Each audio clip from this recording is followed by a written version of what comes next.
you've stunted your growth. You've got all this LSD, long, slow distance in your legs, and I'm just waiting for my knees to blow up, because this is what I've heard constantly.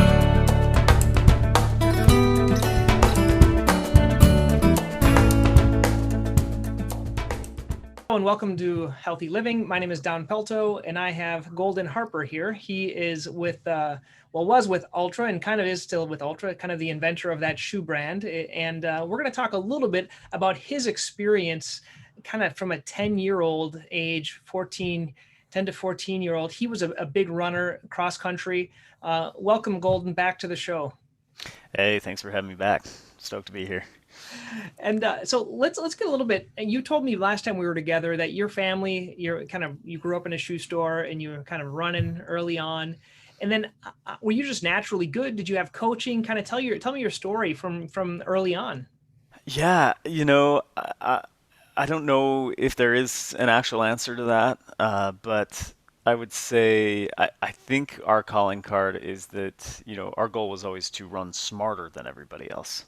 And runners are just not good at this. If you look at the average runner there, they don't do film study like every other athlete does. You know what I'm talking about? Hmm. Hmm. You see the quarterbacks break out their iPads and they're, studying film, and runners just don't do that. Most of them just go run. They might read a little bit in runner's world if you're lucky.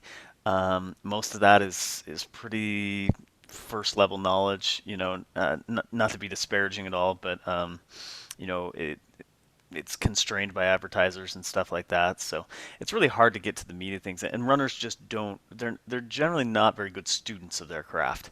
And that was something that was very different for me growing up. That I think was different than just about every other runner out there. Um, I come from a family where when I was born, my parents were new to running. In fact, even to this day, like we show up to family reunions and people are like, huh, who are the skinny people? You know, like we're outliers. We're the only real athletes in the families in on both sides for the most part. And don't get me wrong, our extended family are just wonderful humans. But we are definitely outliers in the way we live our lives and how athletic we are and act. And so it was new to my family. And my dad was actually drafted to play baseball. He was supposed to play for the Angels before blowing his knee out playing football. Hmm. He was 240 pounds and 5'9". So pretty big guy. Yeah. And this is not long before I was born. Honestly, I can't remember if we covered this last time. I don't think we did. Um, but he ends up blowing his knee out playing football, and he then is told by the doctors, you're never going to run again. It's an unhappy triad. You'll know what that is. Hmm. And he's got no meniscus at all. He's bone on bone. The doctor's like, you're never going to run again. So there's a career change right there. You're no longer playing pro baseball, and you're never going to walk normal again. And that's totally been true to this day. My dad's 74 years old now, and he still doesn't walk normal. Here we are, 45, 50 years later or whatever. Hmm. So what happens though is he gets dared to run the Las Vegas Marathon by his buddy's dad, and dares him and his buddy because they've basically been good at anything they've ever done. Yeah. Naturally talented. Yeah, from a just put a ton of work in, Hmm. get results kind of thing. And this dad of my buddy like sends him a postcard in the mail. It's like, if you guys are real men, you'll do this. And they're just like, oh, we're real men. We'll go run the Las Vegas Marathon, and it's like a complete disaster. Uh, It's just like excruciatingly painful. My dad claims he crawled across the finish line. wow. I mean, it's just ugly, right? And you have to understand the psyche of people like this, right? So what does he do? He like signs up for another one immediately because it pissed him off because for the first time in his life he sucks at something. Not only was he not good, he was like the worst. There's Uh, basically nobody behind him. People didn't do 5 6 hour marathons back in those days. We're talking late 70s here. 4 hours was kind of the basement back then. hmm. So. Um, so anyway, what happens is he just fails miserably over and over and over till one day he has this revelation. He he's seen some Kenyans running, and he's like, oh my gosh, those guys float. We all crash down the road, but those guys float. Yep. I'll bet if I could teach myself to run like them, then then maybe my knee wouldn't hurt so bad. Because what they're doing doesn't look painful like the rest of us what we're doing, and it's very true. You look at elite African runners run, and it, it's not the same thing as the way we run. It doesn't look the same. There's It's no basically not the same sport, you know. correct. Yeah, the form. So Yep. yeah, it's a technique thing. We'll come back to that in a little bit. So my dad gets super stoked about remodeling his running technique, teaching himself to run like a Kenyan. And fast forward 7 years later, he's 110 pounds lighter. He wins the St. George Marathon in 2 hours and 22 minutes, still with no meniscus in his knee at all. Completely bone on bone. And and then I'm 2 years old at the time. So what do you think I'm being taught?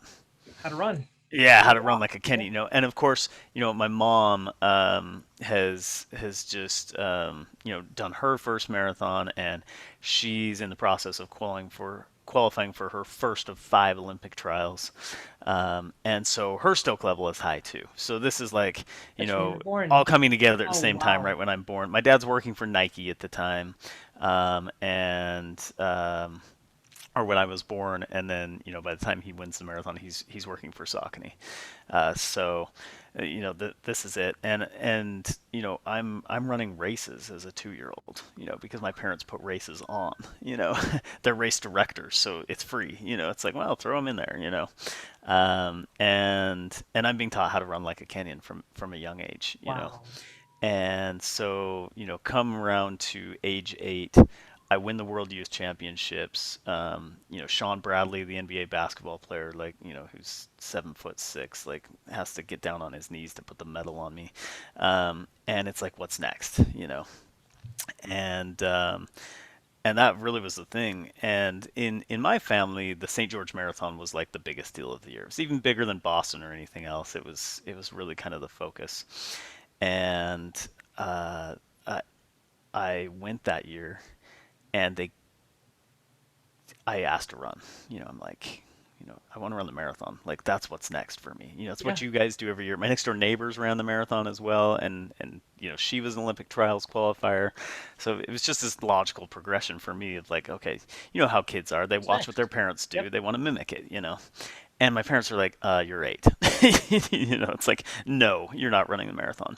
Well, this like terrible, horrible, also wonderful thing happened that year is the youngest runner in the race is 12 years old, runs a pretty decent marathon, and he gets the performance of the day trophy that the race gives out.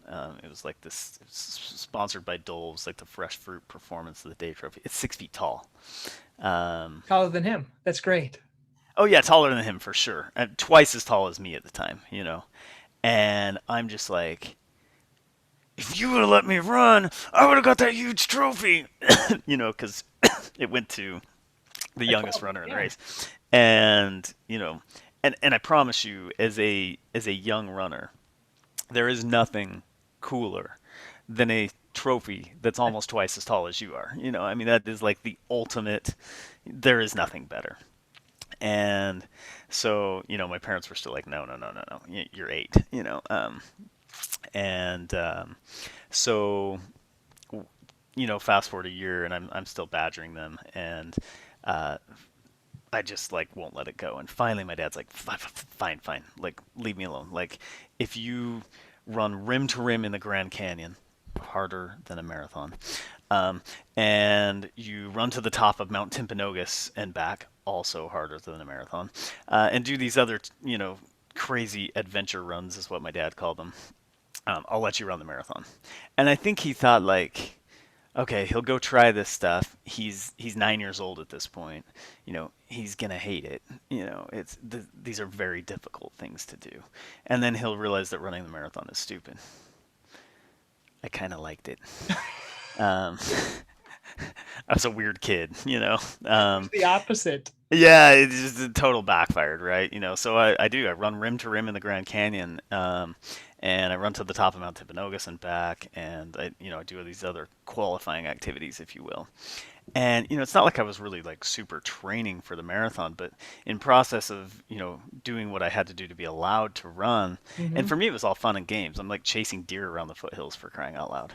Um, and so my dad's forced to let me run. I turned 10 right before the race, so I run my first marathon as a 10-year-old, and obviously, my parents aren't pushing me by any means, but my dad will give me guidance on how to smartly do this. Yeah. And he's like, you just got to be smarter than everybody else out there. People that run marathons are dumb.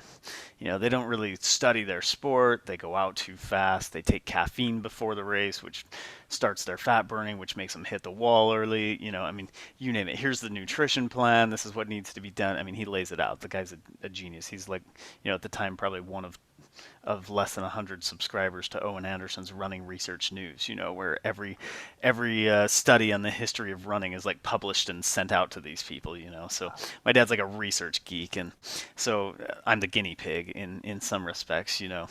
And I run this first marathon, and I run 3 hours and 8 minutes, 5 seconds as a 10-year-old, which is 7 minutes a mile, state record, and I wouldn't say I wasn't trying, but it's not like there was this massive commitment to training here. Yeah. It just came naturally. It was in process, right? Um, and looking back on it, I have running logs from the time. I'm like, wow, I was doing some serious work there, but to me, it was just fun. Hmm. For the most part, in my head, I was going on long runs with the group, and I was chasing deer around the foothills. It's not like I was doing like all these crazy hard workouts or my dad's there with a whip or anything. It was like, Yeah. It no, was fun. It was part of. my parents are like, trying to hold me back, and I'm just doing what I want to do. So, and of course that giant trophy, they gave it to the oldest runner that year, and you'd think that'll light a fire. Absolutely. So I turned to my parents and I'm like, I need that trophy. you know, Before I grow, I need it before I grow too Yeah, much. exactly. In a voice about 2 octaves higher, right? And and it's like I'm coming back next year for the trophy, and they're like, okay, whatever. But let's still focus on 5Ks if we can, for most of the year, and take some time off. And I come back the next year. I run 2:57, national best. Fastest any 11-year-old has ever run a marathon in America, still, I believe. And they give the trophy to a disabled athlete. So I'm like, okay, all right, fair enough. And So I come back the next year. This time I get pretty serious. I actually went back and looked at my running log. I did log an 83-mile week as an 11-year-old, Wow. which is insane to me right now. I can't remember the last time I logged an 83-mile week. I try to train more efficiently now, though. But I come back, I run 2 hours 45 minutes, and As a 13-year-old, 12-year as a old. 12-year-old, yeah, which is the fastest anyone in the world has ever run a marathon at that age, and I believe that still stands as well. And I didn't get the trophy. And I actually came back, the next year and ran faster, and I never got the dang trophy. But there is an important lesson here for everybody, and maybe you're like me. I'm a night owl. I hate the association between early mornings and running, and I think a lot of people make that association. Running sucks, and they have to get up at 4 a.m. And I'm like, that's not me. I don't do that. Yeah. But that trophy is the thing that got me out of bed for those early morning long runs with the group. And that trophy is the thing that kept me focused and helped me like stay like, okay, yeah, I need to do that, like, yeah, I got to go do this. It wasn't my parents cracking the whip. If anything, like I said, they're holding me back. And I think the lesson here for anybody is like, find your trophy. Whatever Yeah. that thing What is, motivates like, you? find that thing that motivates you and really stick it out there in front of you and always kind of refer to it. It's important to have that, I think, because it'll help you to be better if you've got that trophy out there, that thing that you're striving for. Wow. And frankly, it doesn't really matter what it is as long as it's super important to you, you know. Hmm. And to me, it's trivial. Like now, I'm like, I don't know what I'd do with a stupid 6 foot tall trophy. Like, can you imagine moving that thing around? I hate moving. Like, it's just one more giant thing you'd have to move and it'd probably get broken. Like, but those records will always be mine. Yeah. The Yeah. records are super cool. The trophy doesn't matter anymore, but as a source of motivation, it's huge. That, Um, Go ahead. no, that there's a lot to learn from these, and what I find is so interesting is how you were. We've heard stories of like Tiger Woods and other types of people where they're brought up in this whole society that teach them how to have Kenyan type of form running. That's what you had. That no one else really had that benefit because your dad was Yeah. the running geek type of a person. In terms of running technique, if people don't have kind of segueing into the second question, people they don't have a dad that can teach them or access to this or that they know of, how and why should someone kind of work on their running technique? What's the purpose? Is it to be more efficient, like you're saying now you're more efficient, you don't log 81 miles a week? Kind of tell me about that. Yeah. Let me come back to that in just a second if I can, Yep, please. because I think it's all of that really. Um, I think there's one more kind of lesson from my history as a kid that I'd like to share, and that's just like um, there's a lot of haters out there. you know, and you really have to understand, that might be internal, it might be external, it might be your own negative thoughts.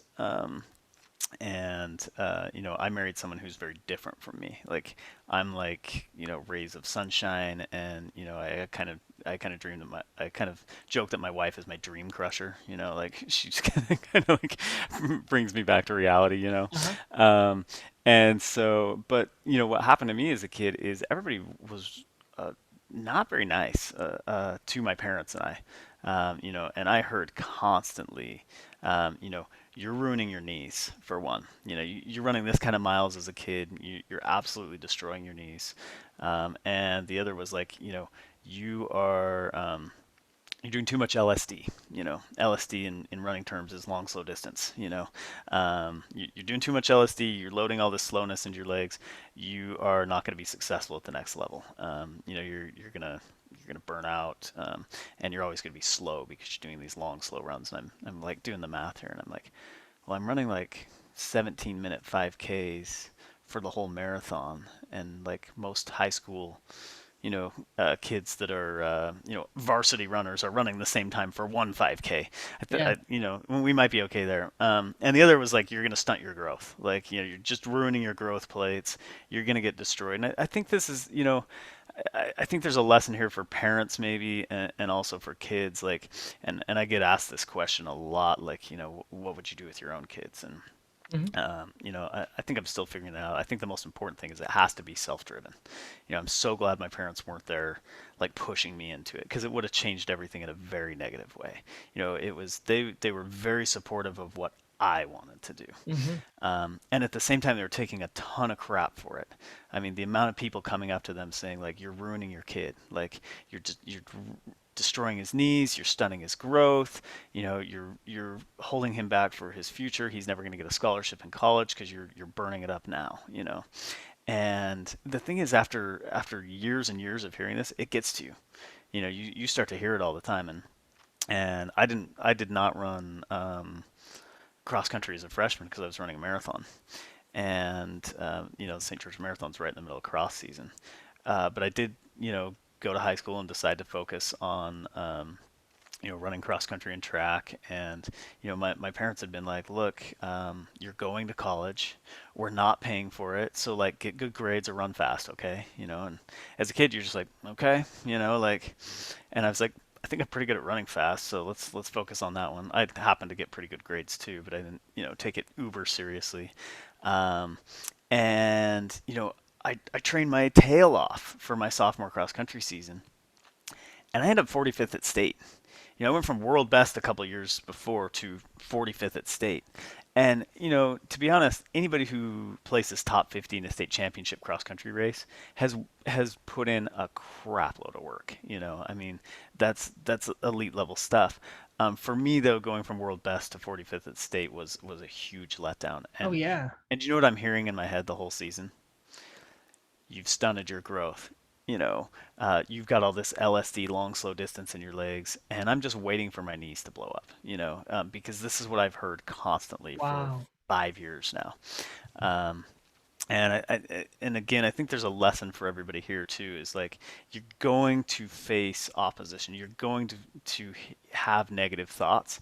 Mine again were coming from an external place that then became internalized. And keep in mind, I'm like 6 inches shorter than all the other kids out there for the most part. Um, and I'm getting burned at the end of races. I just don't have the same leg speed. So in my head, it's like they were right. It's like crap. Like all those haters for all those years, they were right. Mm, mm. And, my dad sits me down after the race and he's like, what do you want? And I'm like, I want to win the state championship. But, I mean, maybe they were all right. He's like, look, we just got to put a plan in place. Like, let's do this, Train So, smarter. yeah, train smarter. And, and I think I was at the time. It was just like, there's a lot of factors coming together, to be honest. I hadn't really matured. Um, and so we had a whole year. And my dad's like, okay, let's lay out everything we need to do for a whole year to win the state championship next year. And I'm like, okay, let's do it. So we chart the whole thing out. And this is like you said, train smarter. There's not a lot of kids doing that, and it's everything from running to diet to exercises to core work. I mean, you name it. Like it was scope, right? And we go do it, and we get to the second to the last race of the year, the region championships, to qualify for state. I still haven't won a race, um, and it's like, and I'm like, Dad, and he's like, just stick to the plan. And so, we stick to the plan. And the region championship race, with 3/4 of a mile to go, I hit a downhill, which is my thing, and I put on the jets and I win going away. And nobody's ever heard of me. We're coming in the state championship race, and it's like, okay, this kid won region, but he's never won a race before. Like I wasn't even like really on the radar. And same thing, state championship race. I'd visualized it 250 times. I was going to come around a corner after this pond with a little less than a mile to go, and I was going to burn everybody. And it happened just the way I'd seen it in my head 250 times before. And I win the state championship by like a lot. And I think the lesson here is like have a plan, because you're gonna have that negativity, Yeah. and don't let it just sit up here. When you've got that negativity sitting up here, put a plan in place to beat it. And I think that's really important. So, my takeaways again are like, find your trophy, acknowledge that the negativity will come, and then put a plan in place to beat it. And for me, it worked really well. I also like gained 6 inches between my sophomore and junior years, so I grew. I'm taller than my dad. I got a scholarship to any college I wanted in the world, basically, because the next year I went to the national championship race and I broke the previous national record along with a handful of other guys, actually. But we were the 10 fastest kids to ever run cross country, basically. Wow. And so we all had our pick of you can go anywhere, right? And yeah, so I got a scholarship anywhere I wanted. I'm taller than my dad. I've never had any problems with my knees, so the haters can suck it, right? Kind of thing. Um, and not to be unprofessional, but as a kid, that's the way I felt. Is like I had heard all these voices for so long, and to segue back in, like I attribute so much of that to training smarter and to running technique. Because if you see me run, or if you had seen me run, I'm not the prettiest. I certainly don't look like the most talented. You wouldn't pick me out of a crowd and be like, well, that guy's gonna win. Even today, like these days, my wife, we look at pictures of me on the starting line of races, and she's like, you're like the fat kid on the starting line. It's like, and it's kind of true with distance runners. Most of them are pretty, they're very slim, and I'm pretty skinny, but compared to super elites, I'm not, and so I think there's an element of obviously train smarter, but technique I think is a huge part of my success level as well. So Yeah. we can transition into that. Sorry, that was a really long No. offshoot, but yeah. No, it's so it's people that are listening and they want to get better at technique. How can they get help? Can they? Is it something they should read? Should they find a person to help them? What's the best way? Yeah, I mean, I think anytime, honestly, like the best coach is seeing yourself. Like, have somebody film you with a camera in slow motion. So on the iPhone, you can just click the slow motion video, and have them do it while you're not watching, or while you don't know. So it's like have somebody film you at the end of the race, or with a hidden camera, or just when you're not acknowledging that you're being filmed. So it's really natural, right? Do it on the surface that you run on. So if you train on a treadmill every day, get filmed on a treadmill. If you train on the streets, get filmed on the streets, kind of thing. But it's such a good teacher because we don't look like the way we think we look. It's kind of like when you hear your voice over Hmm. over a recording. When we were growing up, a tape recorder, right? It's like Yeah. you Who's that hear funny this, guy? and you're like, who is that? Yeah, exactly. And it's the same thing. Like people see pictures of themselves running, they're like, that's not me. I don't run like that. It's like, look at the face, and they're just like, oh, that is me. I do run like that. Oh my gosh. And I think people people don't realize what they look like when they run. Perception is different than reality in this case. And so, to me, that's like the biggest thing is just getting some slow motion video of yourself and see what you actually look like. And then, if you can get help, that's great. There are like next to no people out there teaching distance running technique. It's interesting. Go to any college, any high school in America, and they will teach sprint technique. And the sprinters spend half their time on technique, right? And you go to distance running, and the coach is like, "Hey, welcome to practice. Here's some housekeeping items. Okay, go run. See you when you get back." It's like, what? If we did this in swimming, people would die. Just like, hey, welcome. Just jump in. We'll, swim to the end of the pool and back a few times. Good luck. It's like most of these kids have never run a step in their lives. They're showing up Yeah. to cross country for the first time. At least not, in any meaningful way. It's like absurd to me. And so, unfortunately, like next to no one is teaching this. And really next to no one is teaching it well, in my opinion. So if you can find somebody that does, great. If not, I've got some stuff online, got some stuff on my website, videos and written, and I also do coaching as well. So feel free to just hit me up on my website, goldenharper.net. There's a contact form there, and it can be virtual or in person. So we have all kinds of fun, but it's effective. So you're probably saying, okay, what now? What is it? So I mean, let's do it right here, right now, right? Let's do like a little mini running technique Okay. clinic. So, in my opinion, like the worst thing that happens is when coaches tell people exactly what to do. Like for example, land with a perfect midfoot strike. Okay. Well, research tells us that people don't land the way they think they land. So this is totally not effective. Or like, hold your arms at exactly 90 degrees. What happens when we do this? People get really tense and tight, Yeah, right? because you're trying to. Oh yeah, like so. And to be fair, anytime we make changes, as you know, it takes 6 weeks for hypertrophy to occur. So full changes of the muscles is it's going to take 6 weeks before any changes like this are going to feel completely natural. But at the same time, the goal is to give cues that get the desired result, right? And so this is the way I try and teach it is, we got to keep it simple. We give cues that get the desired result instead of telling people exactly what to do. And then we kind of roll from there. And we just remember that like between every step is the R word, relax. Every time we do something different, we have to remind ourselves to relax. And so the first step is just posture, right? And I call step one proud posture. Specifically, we want to tell people to quote unquote run proud, run tall, and that's your chant you have to yourself while you're running. But basically, what that does is it gets people out of keyboard posture. Hmm. And by keyboard posture, I mean like this is the thing that most of us are doing all day, every day, right? It's like the shoulders are slumped, the head is down, the elbows are forward, you're bent at the waist. Obviously, you're sitting, so your hips are back, right?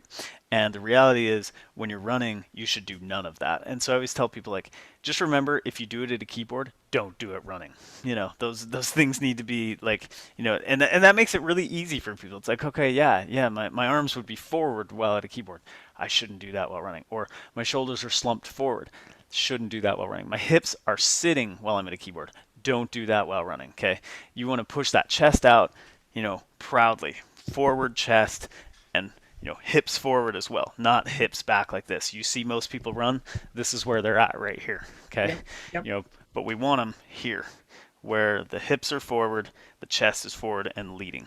But we never want to break at the waist. The biggest problem we find with a lot of people is they break at the waist, they bend at the waist. So a lot of running coaches will teach, like, they'll say lean forward, and it's probably technically true, but what I find is when we tell people to lean forward, about 90% of them end up bending at the waist, which Okay. completely takes your core out of it, kills everything, and makes it easier to overstride.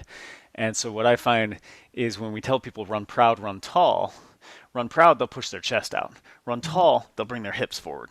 Okay. Um, when we tell people run proud, run tall, 95% of them will get it. They're going to be right where they are. That's all we need. We just talked about this for a couple It's minutes, but triggers. yeah, it's triggers. At the end of the day, run proud, run tall as a chant internal does it.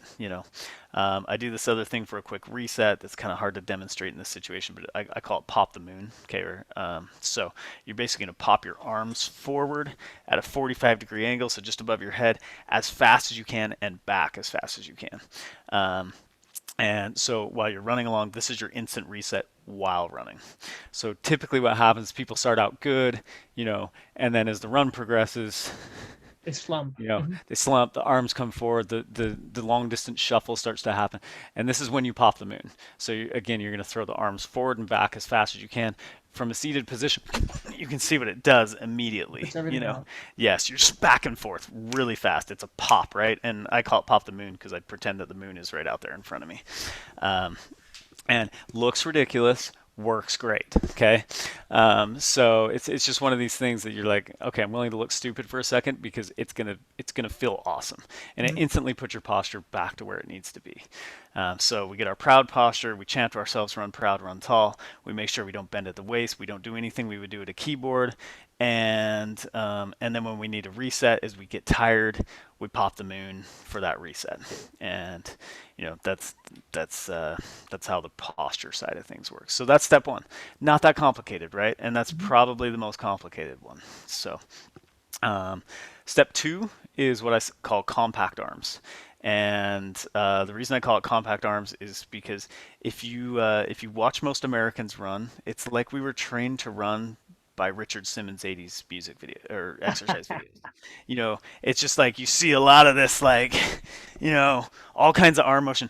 And the tragedy is you see it on the cover of Runner's World every freaking month. You see this thing right here, right? You know what I'm talking about? Yeah. And there's this like window right here. That's such garbage. I was actually talking to Kara Goucher about this, and I use a picture of her like that as an example. And I was teaching her youth camp, and I was like, "Hey, Kara, I'm going to use this picture of you as an example." And she's like, "Oh, that's cool." I'm like, "Yeah, it's not really a good example." And she's like, "Okay, let me see it." And so I show her. She's like, "Oh, that was posed. I had to do that. I had to do this like 200 times. I would never normally run like that." Ah. Um, and so, and this seems to be the case across the board. So the media is actually teaching us to run poorly as well. We see it on the cover of running magazines, Yeah.